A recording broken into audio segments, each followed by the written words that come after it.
Hi again, it's Susanna from WordPress Building Blocks. And moving right along in the WordPress dashboard, we are now going to look at the users menu. So you have three choices. You have all users, add new, and your profile. Now, right now, I'm the only user in here. You can see my screen name, or my username, I should say. I can edit it. And if I click that edit button, it takes me to the your profile menu. And you have lots of choices you can make here. You can disable the visual editor when writing. I would strongly suggest that you not do that. You can disable syntax highlighting when editing code. Again, I would leave that alone. You can choose your color scheme for your back end, for your admin dashboard area. So if I wanted to have something a little more bright and energetic, I might switch it to sunrise, and you can see that all of a sudden everything here changed from black to red. You can enable keyboard shortcuts for moderating comments.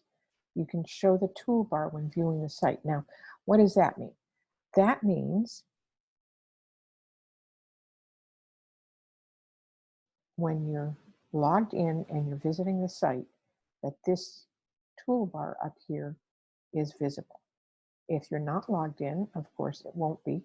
Or if you turn that selection off, it won't be. Now, I find it very handy to keep that on.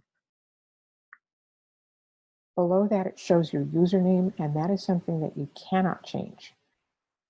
Then you can fill in your first name, your last name. I'm sorry about that pop-up. Your nickname. I usually fill in a nickname, and I'll tell you why. Your username, although it is sometimes occasionally exposed publicly, is not prominent unless you want it to be. So I would strongly suggest changing to a nickname that is actually your name, or something that is very appropriate for your site and your content. And then choose display name publicly as that nickname rather than as your username. Okay. Below that, you have your email. And if you change it, you'll get a confirmation email at the address you change it to. And WordPress won't change this email, this admin email, until it's confirmed. You can fill in your website here.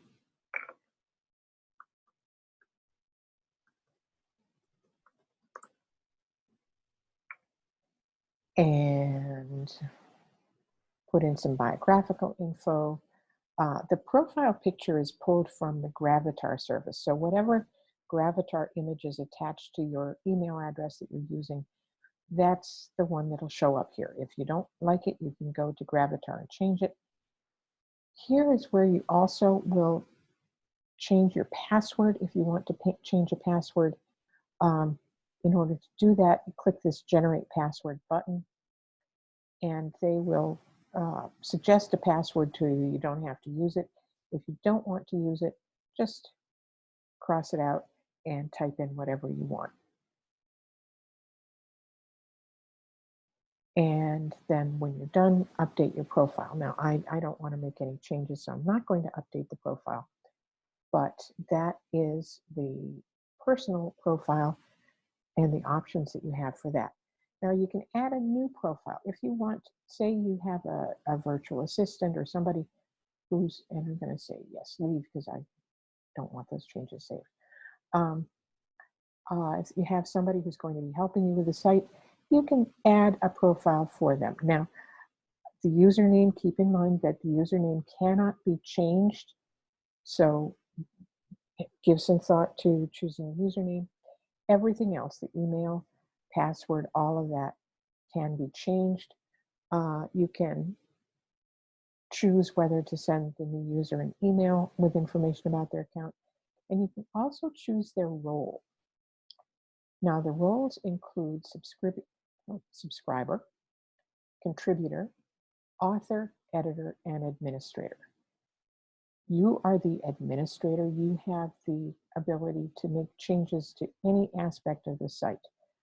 But if you have somebody who is maybe submitting an occasional piece of writing and you want them to upload it themselves, you don't necessarily want to give them administrator privileges. So if that's the case, you can give them author privileges or maybe editor privileges, or even just contributor privileges. Subscriber basically can view information but can't do a whole lot to add to it. Contributor obviously has a few more permissions. The administrator has all the permissions, so be very careful about who you give admin permission to. Also, I feel silly even mentioning it in this day and age, but when you're choosing a username for yourself or for somebody else, do not choose the username admin. When WordPress first came out back in, when was it, 2006, I think, the default for the first administrator username was admin. And so they ended up with thousands and thousands of WordPress users with admin as the username. And of course, because WordPress is so popular and it's a popular target of hackers and scammers, the first thing they try when they're trying to break into your site is a username admin. So don't use it.